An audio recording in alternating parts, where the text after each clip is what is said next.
Hi, dear friends. Let's get acquainted. Write in the comments where you are watching me from. I read all the comments and respond to the interesting ones. Have you noticed that moment when Washington seemed to hold its breath? Vice President J.D. Vance finally said what many feared to voice. $300 billion spent, and not a single real step toward peace. This is madness, he declared, looking straight into the cameras. Not behind closed doors, not in whispers, but publicly. Think about it. A high-ranking official openly criticizing the White House's policy toward the politically turbulent region bordering Russia. He demands answers. Where are the results? Where are the settlement attempts? Where is serious diplomacy? Instead, we've seen an endless parade of weapon shipments, polite funerals, and optimistic statements claiming, just a little more, and they'll fall. Well, so far, only budgets and ratings have fallen. And now, as if on cue, all of Washington's rhetoric is changing. The State Department suddenly starts talking about peace. Even Trump, who usually plays solo, has joined the chorus. Without negotiations, both sides will face sanctions. What's happening here? The era of checkbook diplomacy is coming to an end. The U.S. no longer wants to sponsor an endless conflict where each new billion is like a coin dropped into a bottomless well. And you know what's most interesting? These statements aren't just words, they're a signal. Enough is enough. A signal to all conflict participants. When America delivers an ultimatum to both sides, it's no longer acting as the world's policeman. It's acting as a creditor who's run out of patience. And what happens next? Keep watching our channel as we break down all the details of this unexpected turn of events. In our next segment, we'll examine 3 key points. How is the U.S. position shifting? Why are European countries getting nervous? And what are Russia's real objectives in its military campaign? Will the West maintain its unity? The battle lines are shifting, not just on the physical map, but in the minds of Western decision-makers. In today's analysis, we'll explore how Russia's methodical advance is reshaping regional dynamics, examine shifts in Western support patterns, and uncover why financial considerations are overshadowing political promises. The implications could fundamentally alter the European security landscape. Looking at the northern regions of the disputed territory, The Economist highlights evidence of a significant Russian military initiative. This isn't merely about territorial gains, it's about establishing a strategic buffer zone, demonstrating long-term strategic planning. The situation in the Rivne region suggests potential spillover effects, with Poland responding to border incidents by scrambling F-16 fighters. The territory of instability is increasingly transforming from a celebrated defender into a complex geopolitical challenge for U.S. domestic politics. After receiving $300 billion in aid, the region's leadership has shifted from requesting assistance to attempting to dictate terms to American leadership, raising eyebrows in Washington. Subscribe if you want to follow real politics and facts before they're filtered out for TV. The Russian military has initiated operations in the Dnipropetrovsk region. This isn't speculation, but observable reality. Western analysts, including Michael Kaufman, suggest the possibility of precision strikes on key administrative centers, particularly targeting security apparatus headquarters. Russia's approach resembles a chess match, methodical advances without excessive rhetoric. While the former fraternal union awaits another NATO support package, the situation on the ground continues to evolve. Western partners have adopted an observer stance, offering consultation and expressing concern while maintaining their distance. The parallels with the Afghan scenario are becoming apparent. Fellow viewers, especially those following from Russia, share your thoughts below. How do these shifting dynamics remind you of other historical moments you've witnessed? Your perspective could help us understand where this situation is heading. История повторяется, но в новых декорациях. Сегодня мы наблюдаем, как территория нестабильности разыгрывает сценарий, удивительно напоминающий афганские события. Только теперь это происходит в сердце Европы. Лидер бывшей братской республики использует знакомую тактику: ультиматумы, требования, жалобы на недостаточную поддержку. Требует снижения цен на российскую нефть до $30, критикует поставки американского вооружения на Ближний Восток, Это классическая формула политического давления. Вы начали, вы и отвечайте.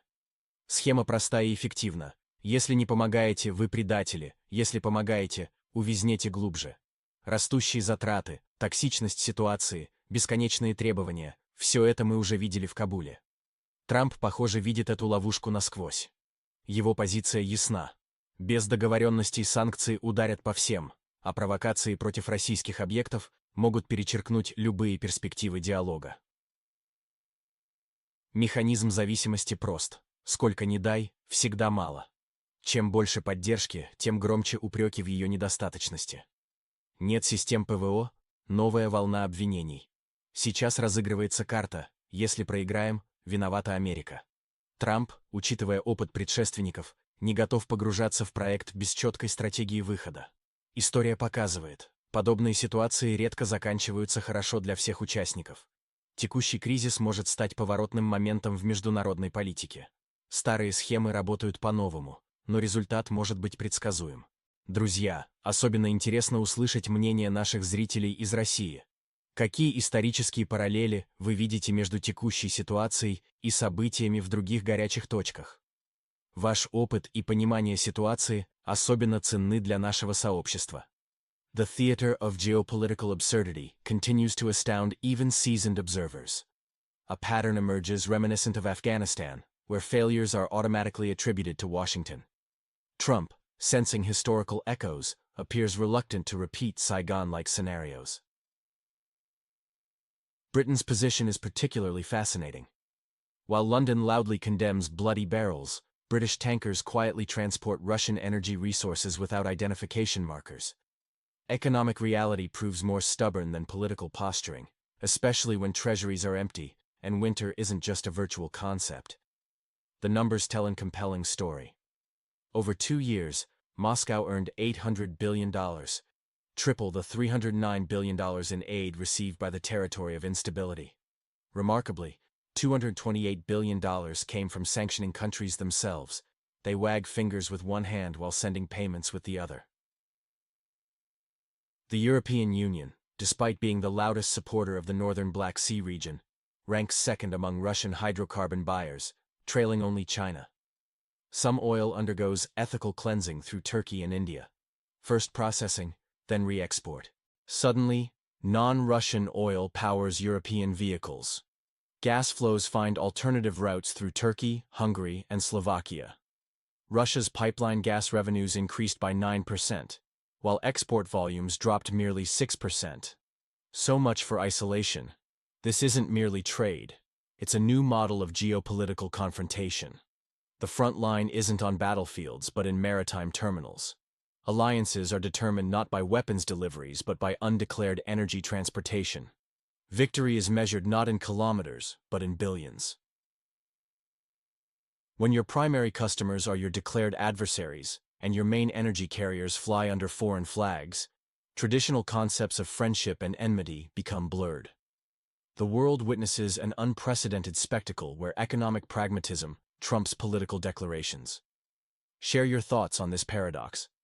How does your region balance between political rhetoric and economic necessity?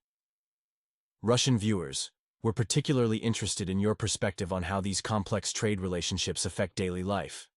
The real front line isn't where you might think. Consider this. 883 versus 309, numbers that make Putin smile silently. While emotions run high, reality speaks through statistics. Europe sways, Asia pays, and Britain transports. If this is Russia's isolation, someone forgot to close the main valve. These pipelines carry more than oil. They're the oxygen of global interdependence. When we see Friedrich Merz's Washington visit, it resembles less a diplomatic summit and more a suitor meeting a demanding mother-in-law. Instead of political recognition, he received only a void monologue and bored glances. Merz's background is telling: over 100 trips to America, a career built on the New York-Frankfurt axis within the Atlantic Bridge Organization. Since 1952, this project has been manufacturing pro-American elite in Germany through scholarships and conferences. But now, even this devoted ally faces indifference. Modern Germany has transformed into a state where ideology imprisons economics. The voluntary dismantling of nuclear power, the shutdown of thermal plants. It's all links in a chain of self-destruction. While external forces destroy infrastructure in certain disputed territories, Germany voluntarily dismantles its industrial might. The methods align: blocking common sense, rejecting profitable partnerships, destroying economic foundations. Yet while Europe debates values, Asia builds pragmatic relationships. The global power balance isn't shifting. It has already shifted. Consider the numbers. Trade volumes speak louder than political declarations. While Western media broadcasts isolation narratives, reality shows different patterns. Russia's energy exports find new routes, new partners, new possibilities. Today's world order reveals itself most clearly in US-German relations. The transformation from partnership to patronage isn't subtle anymore. The industrial giant of Europe now approaches Washington as a supplicant, not an equal. Friends, share your thoughts. Has anyone else noticed how economic realities consistently override political rhetoric? Your experiences help us understand these global shifts better. Dear viewers, especially our friends from Russia, your perspective on these economic relationships is invaluable. Share your observations about how trade continues despite political tensions. Good evening. I'm here to analyze some deeply concerning developments in global finance and European politics. Let's dive into what's happening with Germany and the brewing financial crisis. Germany's silence speaks volumes. During a recent meeting with Trump, Chancellor Merz's notable silence wasn't just a diplomatic faux pas, it symbolizes a fundamental shift in European politics. The continent's economic powerhouse appears to be transforming from an ally into a mere recipient of instructions. This raises serious questions about European autonomy. The deteriorating transatlantic relationship reminds me of an old bridge where the maintenance crew has given up. Germany faces pressure on multiple fronts: energy project restrictions, imposed migration policies, and limited diplomatic freedom. When Europe's largest economy loses its agency, what fate awaits smaller nations? But an even more alarming situation is developing in global finance. Senator Lindsey Graham's recent proposal sent shockwaves through financial markets: a unilateral cancellation of $760 billion in debt owed to China. Think about this. You invest in what's considered the world's safest asset, and suddenly the debtor announces they won't pay, wrapping themselves in patriotic rhetoric. U.S. Treasury bonds have long been the gold standard of reliability, the anchor of the global financial system. Now, Washington contemplates not just default, but a demonstrative rejection of obligations to its largest creditor. The situation becomes more critical, considering that in 2025, the U.S. needs to refinance bonds worth $9 trillion. Who would risk buying new debt after such a precedent? Moreover, proposals have emerged to tax existing bond revenues. Imagine your mortgage bank demanding a fee for the privilege of owing them money. Russia has already experienced similar treatment with frozen assets. Now China faces similar risks. Who's next? Japan? Saudi Arabia? This approach threatens the very foundation of international finance. We're witnessing a dangerous precedent where financial obligations become subject to political whims. Share your thoughts. What worries you more?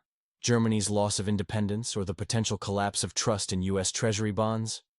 Your perspective matters, especially if you've witnessed similar historical turning points. The world's leading economy seems ready to sacrifice its reputation as a reliable borrower for short-term political gains. This could have catastrophic consequences for the global financial system, shaking the very foundations of international trust. Financial markets are frozen in anxious anticipation. A prominent senator, known for radical statements, appears to be turning debt cancellation into a new sport for the American elite. Meanwhile, China maintains a telling silence, which is symptomatic of deeper tensions. Consider this analogy. Your neighbor, who started with courtyard improvements, suddenly decides to set fire to the building, justifying it as self-expression. This is how the global community now views the U.S., Japan, Saudi Arabia, and German pension funds, all holding U.S. bonds, watch developments with undisguised concern. The situation gains particular intrigue under a president known for grand gestures and constant attention-seeking. If the idea of debt obligation rejection materializes into law, we'll witness an unprecedented event in world financial history. We now know the recipe for destroying dollar trust. No crises or defaults needed. Just hint at the possibility of non-payment. In this context, Russian-Chinese discussions about a gold standard no longer seem fantastical. In a world where debt loses meaning, traditional assets, gold, oil, even commodities, gain new appeal. While globalization advocates frantically seek ways to maintain confidence in the Western financial model, a new paradigm emerges. Trust should be placed in those who keep promises, not those who borrow, laugh, and impose new sanctions. The implications extend far beyond economics. In the northern Black Sea region, we see how financial decisions impact regional stability. Meanwhile, the territory of instability faces mounting challenges as Western support shows signs of fatigue. We're witnessing a profound shift in global financial architecture. The question isn't just about currency, it's about trust, reliability, and the future of international relations. Friends, share your thoughts. How do recent events affect your trust in the dollar? As Russians watching these developments, your perspective on this shifting financial landscape is particularly valuable for our community's understanding.